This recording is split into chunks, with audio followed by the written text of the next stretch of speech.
All right, ladies and gentlemen, we have the last discussion before the fire chat. And in this discussion, we have many beautiful people over here. Let's begin from our guest that's going to be here on the stage and on their wiring already. Maybe let's try to call someone who is going to be online with us. This is Kaarel Holm, co-founder of CEO at MeetFrank.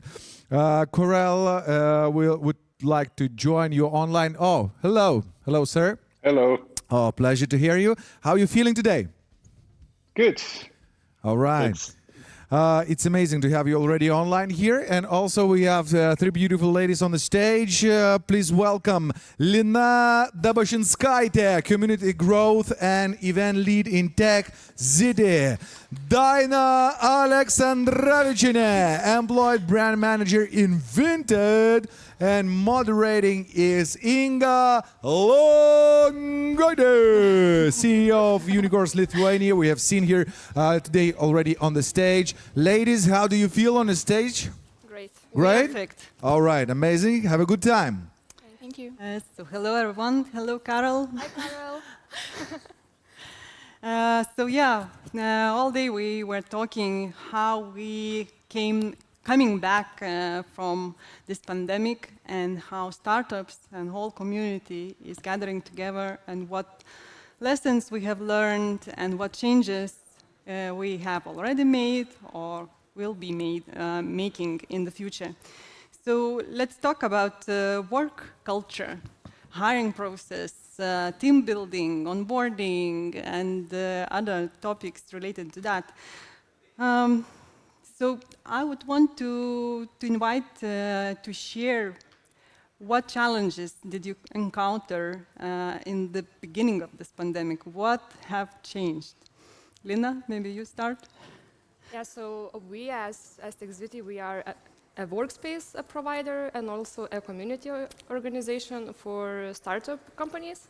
So our main challenge was to stay flexible and accessible since at the beginning of pandemic, a lot of companies didn't know how to organize, their employees and the work process. So for us, it was the main key to stay flexible. And that is actually why it was sort of as a product at Zity, how it became, because originally, it was a tech park and other locations separately, and therefore it was like an opportunity to connect all the locations and all the community to be able to share all the space around Vilnius and at the moment across Lithuania as well, since we expanded. So for us it was a challenge and a possibility combined. Okay. Kaarel, so what have changed regarding employers and employees regarding hiring process? What did you experience? So as MeetFrank is a job platform, so the first and the second wave have been completely different. So the first wave was tough. So the market pretty much collapsed. There were no job openings and there were no applicants because everything was unknown. Nobody knew what was coming. But once the countries reopened, the market recovered surprisingly fast, and the second wave has been a little bit better. So with the second wave, what is lacking on the market is applicants. So people are a little bit afraid to change a job, but offer-wise, surprisingly, most of the companies were ready. So the second wave didn't cause any negative effect on the B2B side anymore, which was really, really surprising. Okay, thank you for sharing. Daina, you are working with Vinted. So how did you manage all hiring and other processes pushed to online, on remote?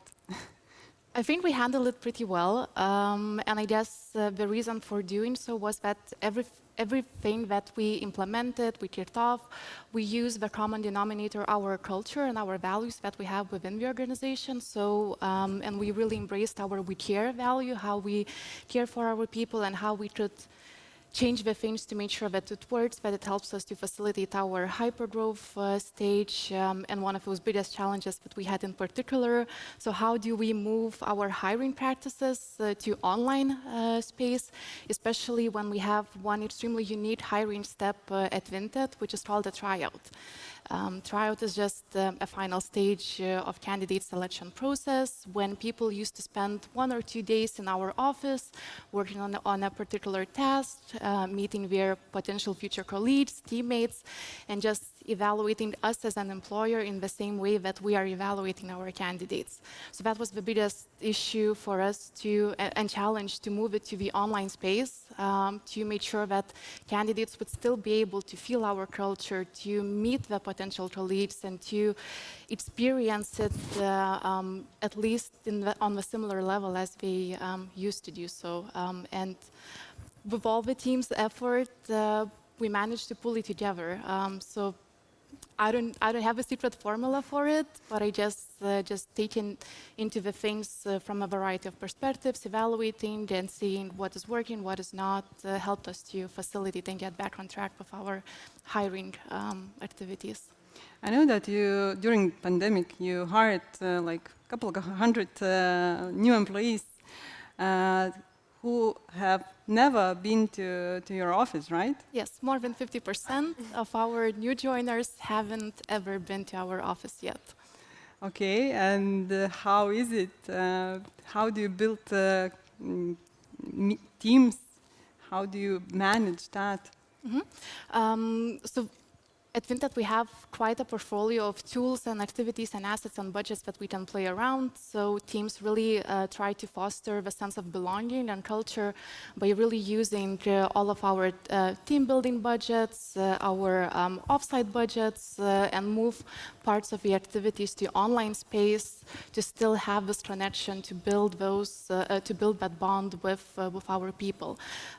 When it comes to organization level rather than just department level, we also pooled the variety of activities that our people could engage. We did even smaller activations like random coffee breaks so that people could still mingle around with each other, get a sense of what it is to be part of Vinted. And again, the same fact that we still managed to retain in our hiring process the tryout phase helped to get a much better perception of what is Vinted culture, how do we perceive things, and get the right people on board. Okay, that's really interesting experience. Kaarel, I know that some behavior of new employees seeking for new job and employers who are looking for employees have changed.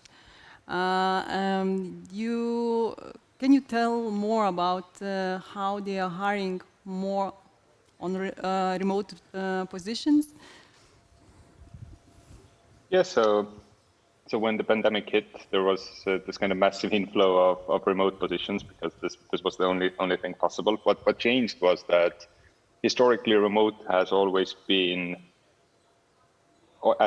done to kind of expand your talent pool. So you have the opportunity to source globally or pan-European, but now there's a lot of remote offers that still target regionally. So it's okay if the person works remotely, either until the pandemic ends or permanently, but companies for some reason are still kind of sourcing from their own location. User-wise, yeah, so compared with the pre-pandemic, the conversion rates into applications are still down, depends on the market, but they're from 2.5x up to 4x. So it's still almost in this kind of all-time low that we have seen. And there's kind of multiple reasons for it. So we define it, it's like changing a job is like traveling. So some people travel because they need to. Some people travel because they don't care. But most people have decided not to travel and stay at home. And when we have kind of talked with the users, so the problems are firstly related with the kind of uncertainty. So, okay, even if I switch today, will there be offers available in 3-4 months? Because like the general mindset is that if you're the last in, you're also the first out if something goes south. And then the remoteness. People are not afraid of remote hiring process, but they are a little bit afraid of remote onboarding process. So that you will start a new position being fully remote, not having this kind of social connections, and you're a little bit kind of afraid whether you're gonna click off or click with the people around you, especially if the team has been working together maybe years or months before you join in kind of remotely. So this is the biggest kind of fear. Okay, thank you. Lina, what you had to change in your business or relation with your members?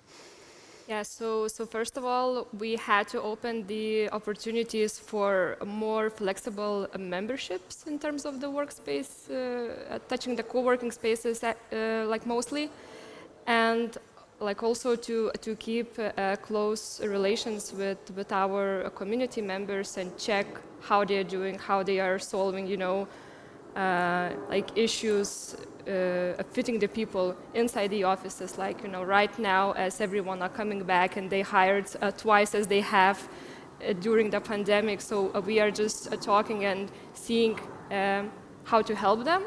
And another thing is, since this famous thing, for the companies to travel around and do the workations and do the remote works. And we heard the thing that, the teams need to somehow keep the social connections like within the small teams. So therefore, like also we offered a space dedicated in Druskininkai, in the resort town, for the people to go and live and work remotely in a small team or a bigger, how they like, because the teams haven't seen each other or haven't bonded in a way, and they cannot get on the flight of 500 people, and fly in Thailand, but they can go a team of 10, 15 in a small team and bond in the micro level. So we offered, and we try to promote the workation locally, and you don't need to travel, like, to bond with people. So you can have these experiences locally. So we also, like, with talking with the community, we asked where do you want a place like that, and they pick a location, and we build a product together with a community, and some of the startups became also the investors of our newest location. So it's a real example on how the community is contributing on its own good and its own development. So do you already have teams working in Druskininkai? Yeah, so it's starting. So the summertime is really promising, since all the restrictions are getting easier. So yeah, the summer is going to be really busy. So yeah, the teams are going. I know this week it's a big team like over there. So it's starting, and we want to become the ambassadors of the workation in Lithuania and not like elsewhere. So yeah. Basically, you don't have to fly, you just have to drive. You go on the bus or you go in the car, you drive 1 hour from Vilnius. It's like live for a week, month, and enjoy. What is the usual time for living? It depends. Yeah.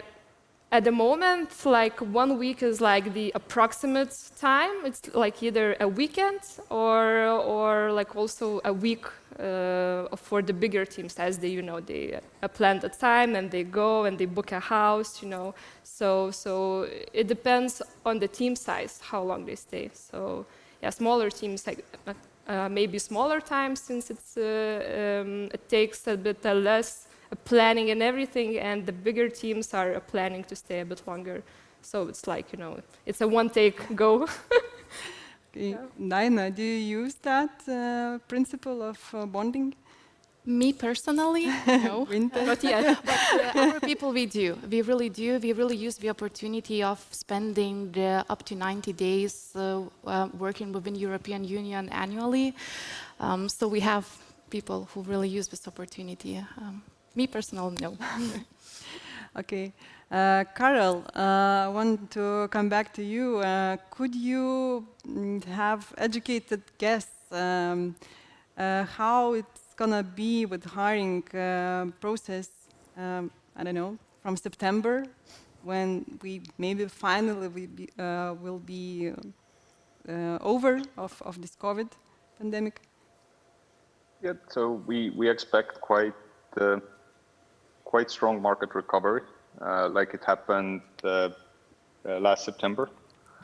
But all in all, probably the hiring processes as such don't change so much.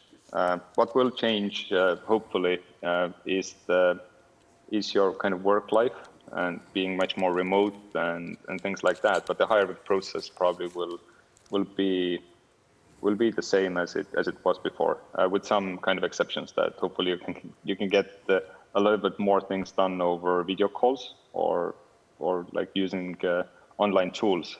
But yeah, probably hiring processes will quite quickly also go back into this kind of pre-pandemic state, probably. Thank you. Daina, what's gonna happen with Vinted culture from September? So we just this week announced externally, but our people knew about it already a while ago, that we are introducing a hybrid working model within our organization, which would mean that we will spend in our offices Tuesdays and Wednesdays, and the rest days of the week we will have a liberty to choose ourselves where we want to work from and how we want to work from. And we came up with this decision by looking into it from several different perspectives. So one of those was, what are the needs of our people, what we are asking, what is the best model that could work for them. The second angle was the best industry practices within the tech scene globally, what are other tech employers doing. And the last element was, of course, internal discussions with our top management team to make sure that we have a healthy match and combination between what are the needs of our people, where the industry is heading, and bridging the gap also by making sure that whatever we are introducing will not jeopardize our culture, our way of working, and would do the opposite, actually, to help maintain it. When it comes to this hybrid model of ours, what we also noted right from the beginning, that with this approach, we are following the principle of try, learn, adapt. And once it will be kicked off officially, we will test it for 6 months. So we have no idea how successful it will be or not, or if it will require any kind of adjustments in the long-term perspective. But as long as our people have clarity what is upcoming in the future, and that we will be really monitoring it and taking much deeper look into how it is affecting our day-to-day operations and our business, it sounds quite promising. I know that you made, before making that decision, you did survey of your employees asking how they want to work after pandemics. Could you share some results? Okay. Like, I don't remember it by heart, but if I'm not mistaken, in the press release we quoted that more than 80% actually of our people expressed the desire to come back to the office. It didn't mean that we wanted to spend all the 5 days in the office, but this collaboration and co-creation at Vinted is part of our company's culture, and it is really reflected through how the product is being built, how teams from different domains are working together, and you just want to have that collaboration with Vinted people, and it's always a pleasure to run into our folks in the corridors, in Vinted Noise and places like that. And that was actually one of the reasons how our new office in Vilnius was constructed and designed, so that we would have spaces where we come all together to mingle around and have this knowledge sharing, experience sharing, and those kind of activities. So it's really vital for our organization, and it was really reflected in terms of our people needs, what we have identified, and this is what we're trying to achieve with our hybrid model, to serve the ones who are vouching for this collaboration days and having much more of those kind of activities in place, and also giving flexibility and support for people who want to have those quiet days working from home, where we can focus and perform their best. Okay, thank you. Lina, what are your business future? How do you look? What changes you will make? So I think we will keep on the track we are right now. So we want to expand and just, again, offer as many options for people to travel and choose their best place to stay and to work and to live or wherever.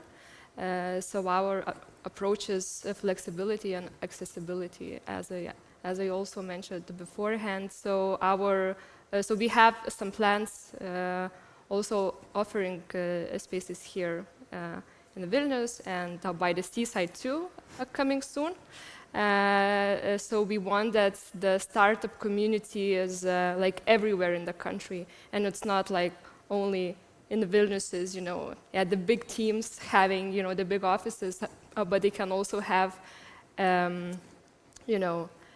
a place to stay and to relocate some part of the team in other cities. So we want to just have this, and we also have the support from the community as we hear, and so we basically just trying to, talk with people and listen of what they need, and with that we can grow it all together. So because we are not doing it for ourselves, but we are doing it for the community itself, and we see that at the moment it's a good approach and it's working, and as the future of working is, as Daina said, the big companies are moving hybrid, because you don't need a person 5 days a week in the office, 8 hours per day.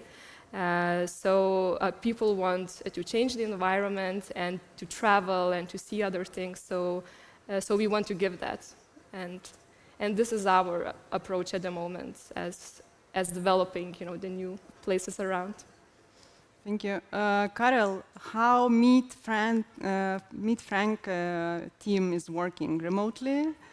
In office? What are your plans? You're gonna still use office as an office before pandemic?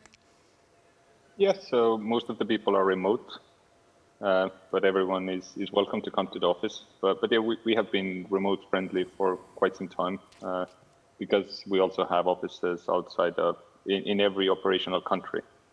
But yeah, a couple of months ago, we actually moved our office away, our HQ away, built up a little bit the kind of different concept. So something similar like Vinted described. So the office, we see office now is this kind of place for collaboration. So this is the kind of socializing place where you should come and work together with others, and probably this kind of more focusing tasks will be done at home, where you probably don't need to socialize so much, hopefully. But yeah, we don't see people returning to the office. We don't even have so many desks anymore available as many people we have. So let's see how it turns out. If they all decide to come to the office someday, we're gonna be screwed. So first come, first gets a desk. Some competition for desks. Yeah. Okay, so we are moving to the end of this discussion. I want you, all of you, to share suggestions for new startups, maybe for other companies, how to hire people, how to keep culture, how to make sure you are keeping teams together as well. What are your lessons that you have learned? I can You can start. go. No, you can go first. Okay, so maybe I will refer to a book and a quote that very much resonates with me personally. So Jeff Bezos, in one of his interviews, he told that he tends to receive quite often a question, what will change in the upcoming 10 years? Yeah. And that he very rarely actually gets a question, what will not change? And that this is in a way an ideology that he has used when building the Amazon business, that he paid much more attention looking into the things that will remain constant throughout decades up front, like customers will want a vast selection of products to choose from. They will want products to be shipped as fast as possible, rather than just chasing down the train in terms of those trends and new technologies that are emerging and trying to win this game. So when it comes to talent acquisition and retaining the culture, my advice is actually maybe not to pay so much attention in terms of what will change, but pay much more attention asking yourself, what are those constant human truths that are not changing over time? What are those psychological needs that people and your employees are craving for, like feel loved, have a sense of belonging, find meaning? And if you manage to dive into those and address it in your day-to-day organization life, I guess that's the secret to the success. Okay. I can totally add to that and also have a book reference for the community builders and in general, the relationship of building. So firstly, the approach is to talk with people and ask, what they want and what is their problem and how we can solve it, together, because like everything starts there. So in terms of keeping, the people together or the teams or, whatever, first you have to really know like what they need and what they are facing every day and what kind of support they need. So our approach is as well to like really speak with people and build relationships and the community together, with them and not for them, as I usually have the approach of the customers, that they do like everything for a customer, and in our case is to doing it with the member and the community members. So it's to do it together. So the key message is ask first. Ask first, discuss and reflect, and then like execute what it is out of it. Okay, thank you. Kaarel, what is your lesson? Yeah, so hiring-wise, you need to have a lot of patience at the moment, but more importantly, if you're able to kind of address the concerns or fears that people have, you're going to be much more successful. Culture-wise, yeah, I agree. So what we have learned throughout building up the startup is that your company culture isn't 100% organic. So it needs a lot of kind of guidance, and it needs a lot of work, and it needs this kind of constant work and providing the right tools or budgets to people to actually kind of have the opportunity to build it up. So it has been a pretty big learning for us throughout the years. Okay, so thank you everyone for sharing such a different perspectives regarding culture inside companies. Thank you very much. Thank you.